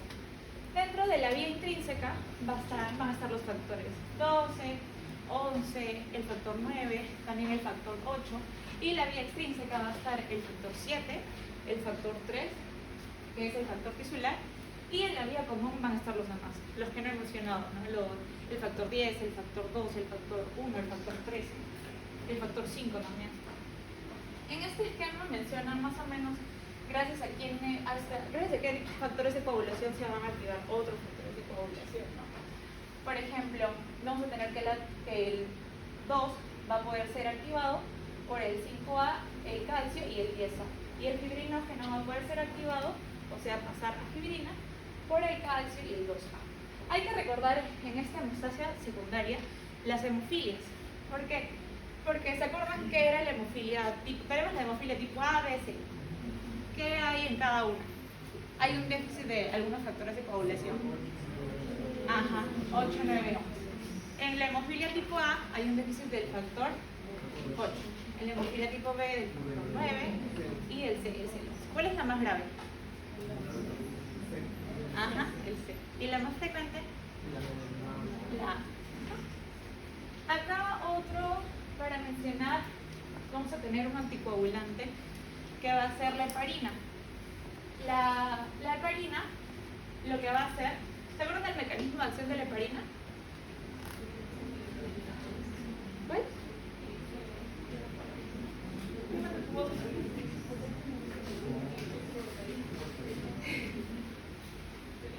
¿Cuál? Potencia la acción de la antitrombina 3. ¿Y qué es lo que había mencionado que hace la antitrombina 3? Va a ser un anticoagulante endógeno. Entonces, la heparina va a potenciar esta acción de la antitrombina 3. ¿Y en qué factores de coagulación? Bueno, ¿qué factores de coagulación se van a ver más inhibidos si es que damos la heparina? El factor 10 y el factor 2.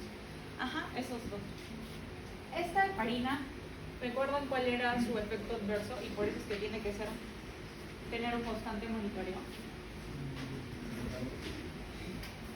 Prueba de producir plaquetopenia. Entonces vas a necesitar hacerle un monitoreo constante. ¿Y con qué se va a monitorear? ¿Qué exámenes se van a pedir para cuando le das al paciente heparina. El tiempo de trombofluorescina parcial activado. Recuerden poner todo ese enunciado porque en unos anteriores exámenes, en mi caso por ejemplo, puse tiempo de trombofluorescina y no me consideraron. Así que pongan tiempo de trombofluorescina parcial activado. Otra cosita de acá es que para que un paciente esté anticoagulado, ese tiempo de trombofluorescina parcial activado debe estar aumentado en 2.5 veces su valor normal. La warfarina. Ahora sí, Arián, creo que tú habías dicho el mecanismo de acción de la warfarina. Ajá, ya. El mecanismo de acción de la warfarina va a ser inhibir el epocido reductasa. ¿Y qué haría que hace la epocido reductasa? ¿Te acuerdas?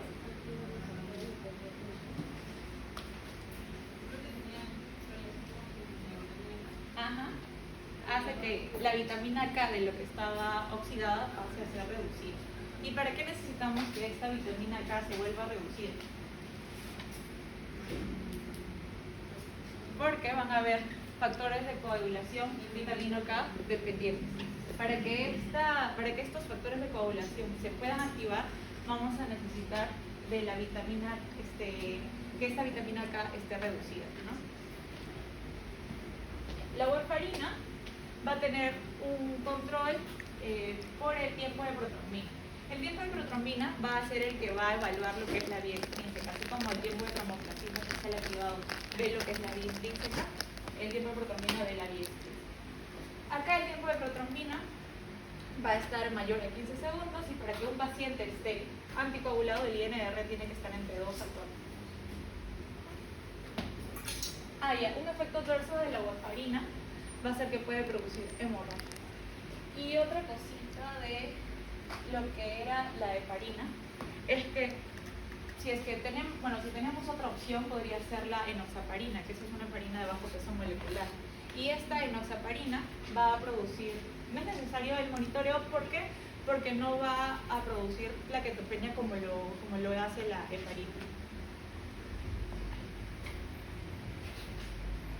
Luego tenemos los NACos. Los NACos son los nuevos anticoagulantes.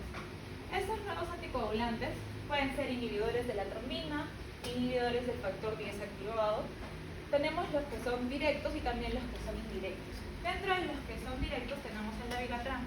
Entonces, ¿cuál es el mecanismo de acción del dabigatran? ¿Cuál? Ajá. Pero directamente. Ajá. ¿Y saben cuál es el antídoto del dabigatran? Ajá, hidroxizumab.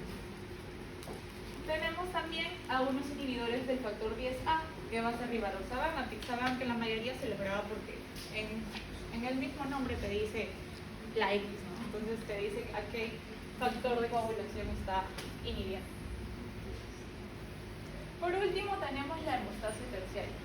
Esta hemostasia terciaria va a servirnos, ¿por qué? Porque si no, siempre estaríamos con predisposición a la formación de coágulos. Entonces vamos a tener a alguien que va a detener a estos coágulos, ¿no? Entonces, la hemostasia terciaria va a ser más que todo la fibrinólisis. Esta fibrinólisis, ¿por qué se va a dar? Porque vamos a tener al plasminógeno que va a tener que formar a la plasmina. ¿Y gracias a quién se va a dar esto? Al activador de plasminógeno tisular. Acá tenemos algunos fármacos importantes que pueden inhibir o puede ser que también estimulen a la formación de plasminógeno plasmina. ¿Recuerdan cuál? Uno que va a estimular, por ejemplo, el activador de plasminógeno tisular para que pueda producirse más la plasmina va a ser el alteplasa. Ajá. Y uno que va a inhibir va a ser ¿cuál? Ajá, el ácido tranexámico. ¿Y qué examen se podría pedir aquí? Por ejemplo, para medir la acción de la plasmina, va a ser el dímero D. Porque el dímero D va a ser un producto de degradación de la fibrina.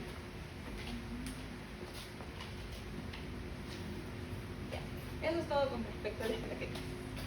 Muchas gracias.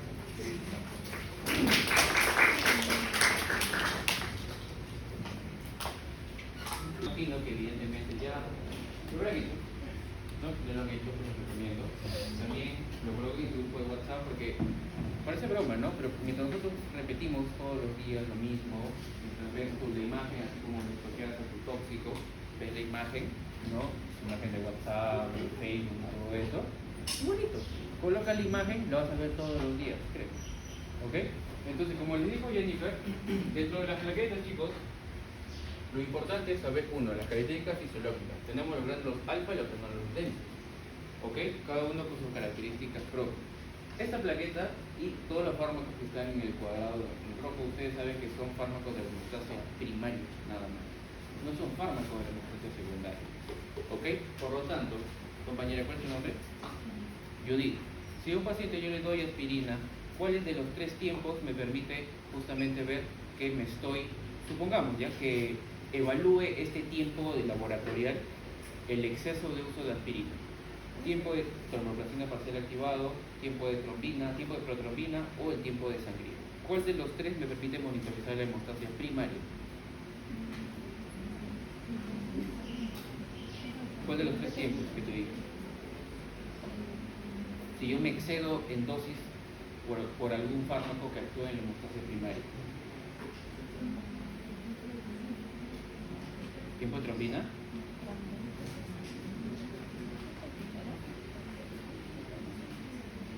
A ver, compañera de atrás, ¿cuál es tu nombre?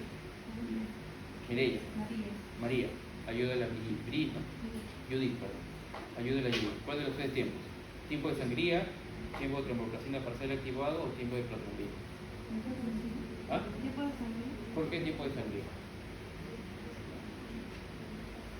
Porque estamos hablando de anestesia primaria Ya. y porque la vía intrínseca y la vía extrínseca evalúan la protomina, el tiempo de protomina y tiempo de protomina pasada activada evalúan la vía intrínseca y la vía extrínseca. ¿Y cómo se manifestaría clínicamente? Sería una disminución del número de plaquetas o de la función plaquetaria. ¿Cómo se manifiesta clínicamente? ¿Qué ves en el paciente? Porque así te venía tu caso clínico. Puede sangrar, ¿ya? Encías sangrantes, pero ectoscópicamente, petequias. Las petequias es nada más que una alteración o en el número de plaquetas o en la función de las plaquetas, ¿no? Entonces, fármaco, laboratorio, manifestación clínica, patología. Entonces, lo que les dijo Jennifer, Bernard Soulier, tromboaspirina de plasma, se van a manifestar dentro de ellas sangrado, pero también va a haber petequias, porque todas esas patologías o esas patologías que les he mencionado afectan la hemostasia de tipo primario. Cuando yo hablo de hemostasia primaria, a mi mente tiene que venir plaqueta, no factores de la población, sino plaqueta. ¿Ok?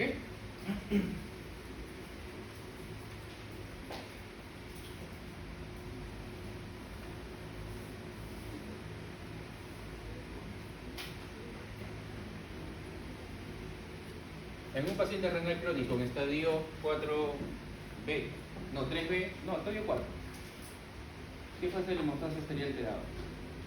¿Por qué?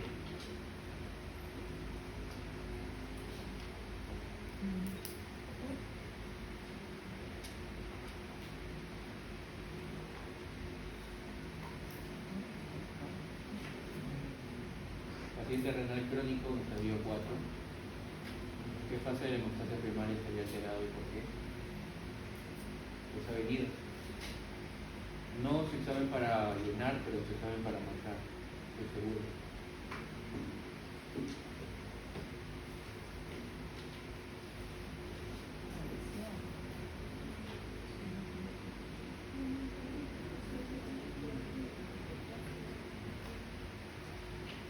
Vamos, asocien, no disocien. ¿Qué puede estar pasando en un paciente renal? Acuérdense los cambios metabólicos, cambios bioquímicos que ocurren en un paciente renal.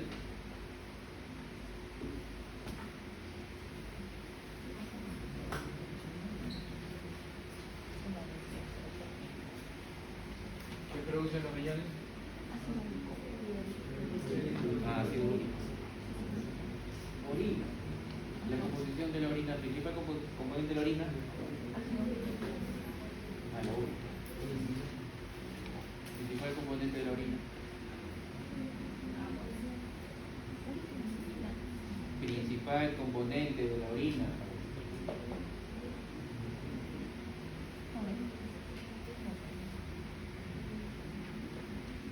La orina en verano, que voy a ir al baño. Un paciente deshidratado, ¿cómo crees que va a orinar? ¿Blanquito? No, colúrico. Colúrico. Entonces, si se deshidrata, ¿cuál es el principal componente de la orina? Te pongo un ejemplo, el agua. En el 98% de la orina es agua. El 2% restante, dentro de eso, el 50% es urea. Y justamente a través del el componente, en este caso, que se produce por el metabolismo de las proteínas, es la urea. Entonces, un paciente que tiene una alteración renal va a poder filtrar de manera correcta la urea, va a poder formar orina. Entonces, la uremia, es decir, el aumento de urea, ¿ok?, puede repercutir sobre una de las fases de la hemostasis primaria. ¿Cuál? Adhesión. ¿Mm? Adhesión. ¿Por qué? ¿O cómo así la adhesión?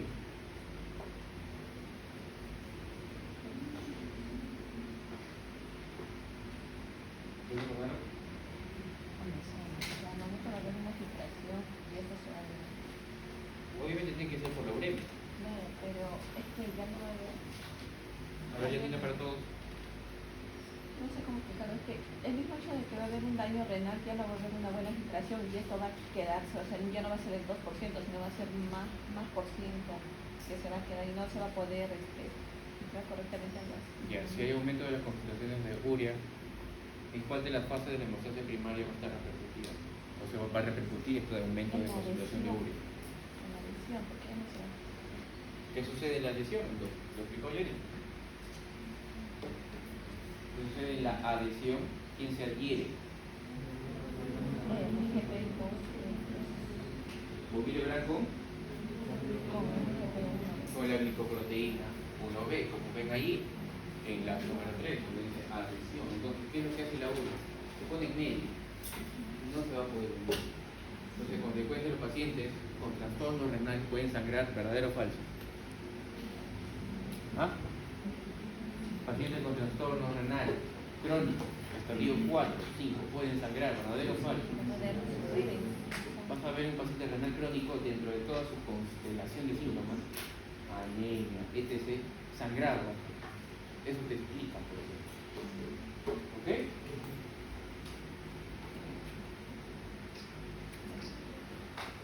El factor de von Willebrand. ¿En qué glándulo estaba?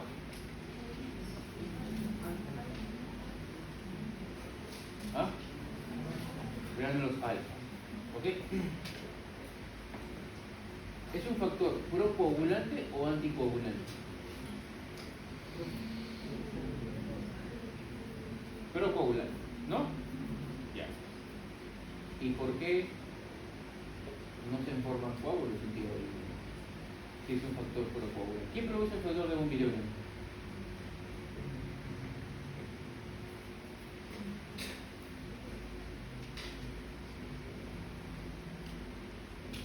¿Quién lo produce?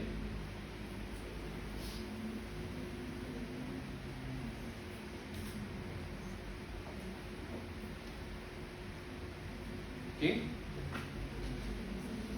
Muy bien, las células endoteliales. ¿Ok? Las células endoteliales producen el factor de von Willebrand. Lo están produciendo constantemente. Pero el factor de von Willebrand viaja, como en su casa, por los vasos sanguíneos solito. ¿O cuál es la pareja del factor de von Willebrand? Su cardio, su chaleco. ¿Y cuando chalequeas en tu pata? ¿Ya? ¿Quién es su chaleco?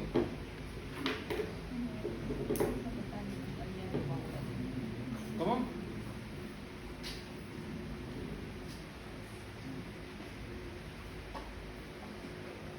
El factor 8. Es su chaleco. El von Willebrand no viaja solo, viaja con el factor 8. ¿Ok? Entonces, en consecuencia,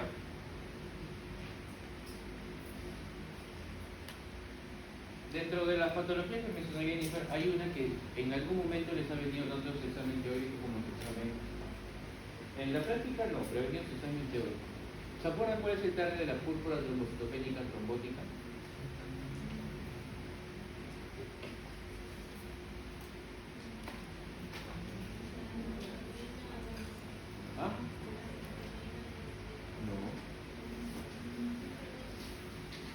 ¿Cuál es el target de la púrpura trombocitopénica trombótica?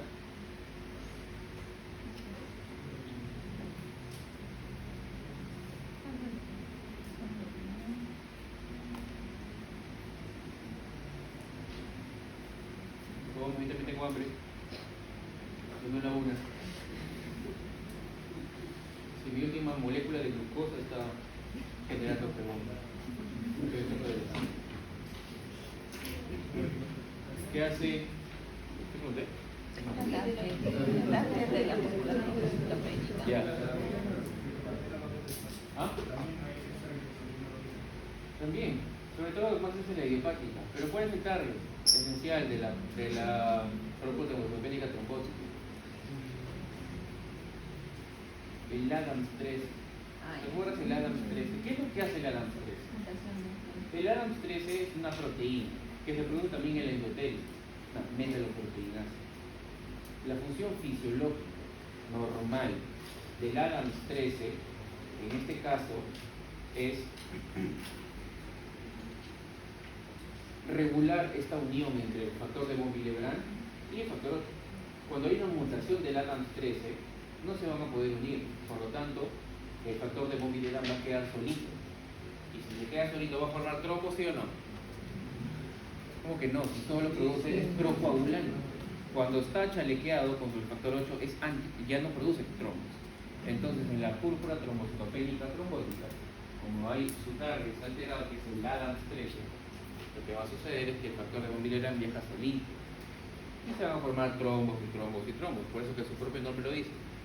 Púrpura trombocitopénica trombótica. ¿Ok? No se olviden esa patología, alguna vez ha venido. ¿Ya? La PTI, que es la púrpura trombocitopénica idiopática, estos son anticuerpos contra la glicoproteína 2B3A. ¿Ok? Muy bien.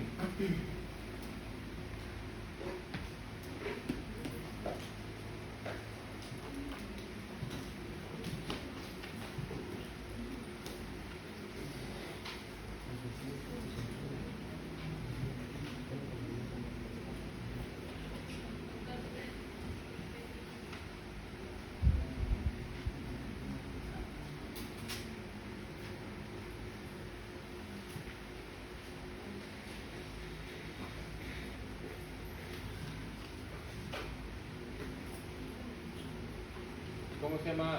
¿Cuál es el target de Abigatran?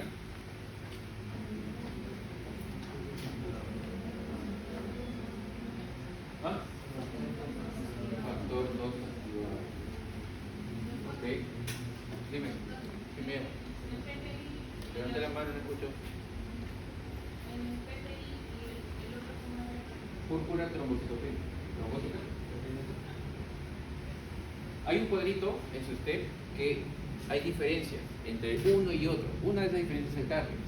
Otra diferencia es que, por ejemplo, clínicamente uno produce síntomas neurológicos y el otro no.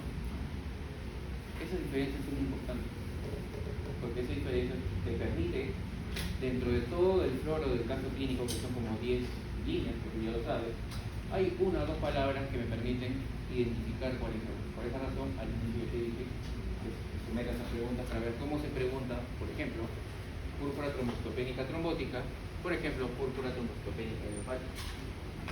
¿Ok?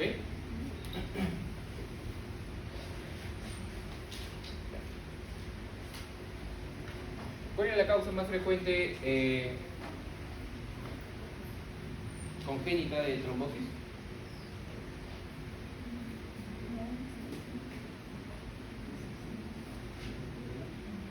Causa congénita más frecuente de trombosis. Porque Ginnifer comenzó hablando de la teoría de Virchow. ¿Se acuerdan? Lesión endotelial, hipercoagulabilidad y éstasis sanguínea. Causa más frecuente en este caso de hipercoagulabilidad, lo dijo, mutación del factor 5 de Leigh. ¿Pero por qué? ¿Quién actúa sobre el factor 5? Fisiológicamente hablando.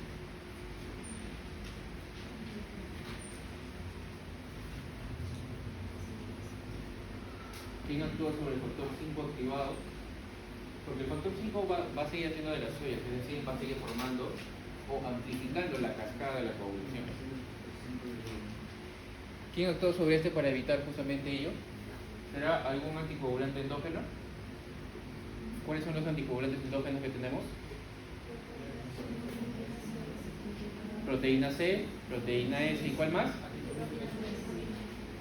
La antitrombina. ¿Ok? Entonces, la proteína C y la proteína S tienen dos targets. Uno de ellos, ¿cuáles son? Para que ejerzan su efecto anticoagulante.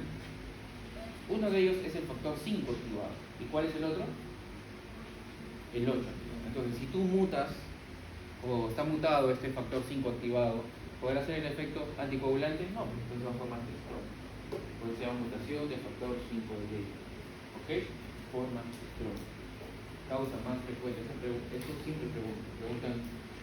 En ENAM te lo preguntan como en caso clínico o como pregunta de frente y en resultado siempre viene en caso clínico. ¿Ok? Mutación del factor 5 de ley. ¿Ok?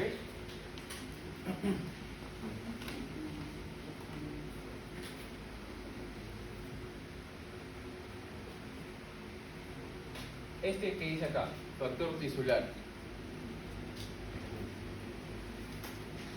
¿Target de qué patología será? Porque te he venido varias veces.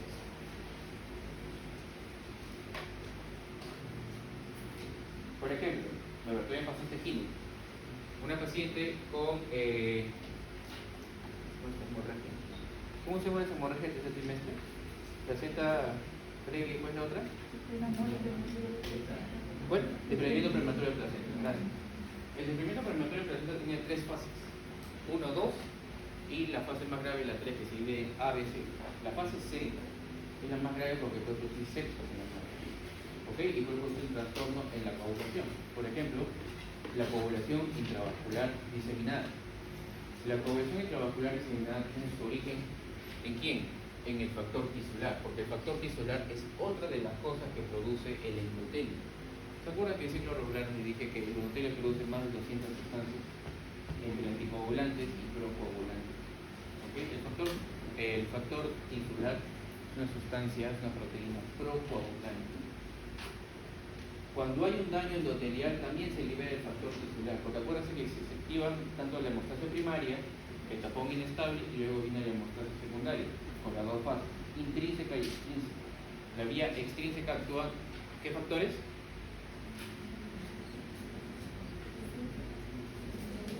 ¿Ah?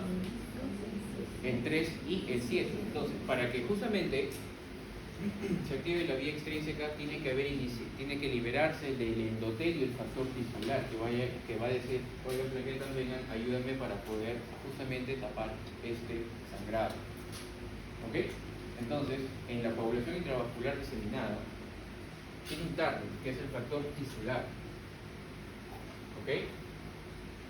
¿Por qué les digo esto? Porque en alguna vez, no con ustedes, pero hace 2 ciclos, cuando había exámenes orales, se les colocó un caso clínico a una de las compañeras. ¿Cuál es el estatuto internado en el Ramablet? Le tengo mucho estima. Una de las compañeras de Aliesca. A ella le tocó. Y no pudo responder bien, porque no se acordó del target de la coagulación intravascular diseminada, que era el factor tisular. Entonces le pedí cuál es el target del diagnóstico del caso clínico que tenía el feto.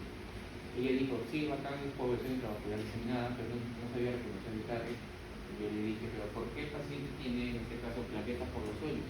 Porque hay un hiperconsumo de plaquetas. Entonces, esa es la capacidad de reconocer el target. En este caso es el factor tisular. ¿Ok? Ustedes van a leer la coagulación intravascular diseminada es un síndrome de hiperconsumo. Vas a encontrar que existen varios parámetros laboratoriales para poder diagnosticar la coagulación intravascular diseminada. Uno de ellos es que la plaqueta está por los suelos. Menos, incluso los pacientes pueden llegar hasta 10.000, 20.000 y todo eso. ¿Ok? Otro de los parámetros laboratoriales es que el fibrinogen está por los suelos. Acuérdense que el fibrinogen es el pegamento. ¿De qué? De la glicoproteína 2B3A, de una plaqueta activada y de otra plaqueta activada. Ese es el pegamento para que todas las plaquetas puedan formar ese tapón plaquetario de tipo inestable. ¿Ok? Y obviamente la paciente, siempre te colocan esto, es algo característico, pero es casi irreal, que sangra por catéter, no sé si lo has escuchado. Ya, los pacientes con progresión intravascular diseminada, sí, es cierto, pueden sangrar por los catéteres porque cuando tienes plaquetas menor de 10.000, con un achís puede sangrar el paciente. ¿Ok? Por eso es una emergencia médica. Obviamente le enseñaron a un gineco porque es una de las complicaciones severas del DPP, desprendimiento prematuro del placenta. ¿Ok?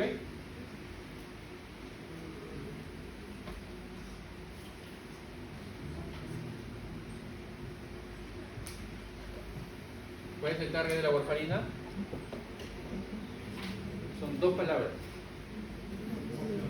Epoxia o reductasa, punto. Nada más. ¿Ya?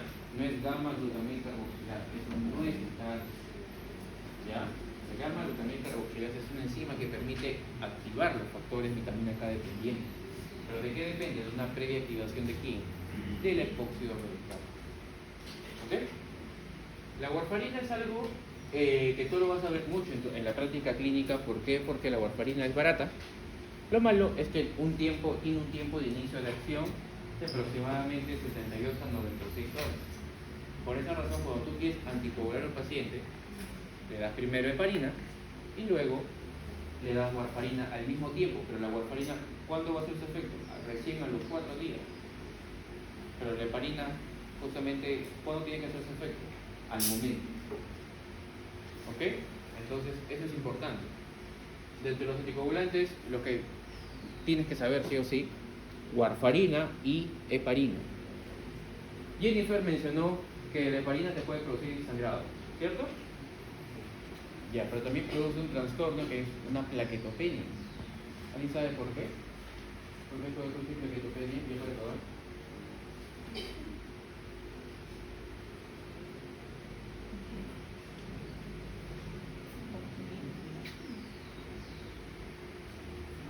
Está en tu Corán, vas a leer porque te puede venir. ¿Ya? La heparina, además de producir sangrado, que es una reacción adversa, no es tan frecuente, ya tiene un trastorno más grave todavía, el uso de heparina, que suele preguntarlo en exámenes teóricos. ¿Ya? Las plaquetas las puede mandar por los sueldos, los números. Tendrás que averiguar por qué. ¿Ok? Muy bien. Yo pensé que la clase era a la 1:30, ¿Alguna pregunta? Hemos tocado varias cosas.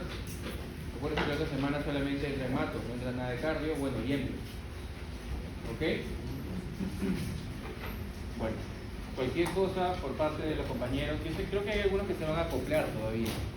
Por si acaso, la clase de la tarde me comentaban, pueden quedarse, porque incluso son la mitad de alumnos. No hay ningún problema. ¿Ya? Ustedes saben que por lo menos en mi clase siempre todo el mundo es bienvenido mientras haya cartera. ¿Ya? Creo que va a estar acá también, no estoy seguro. Pero que si no hay más preguntas, adiós.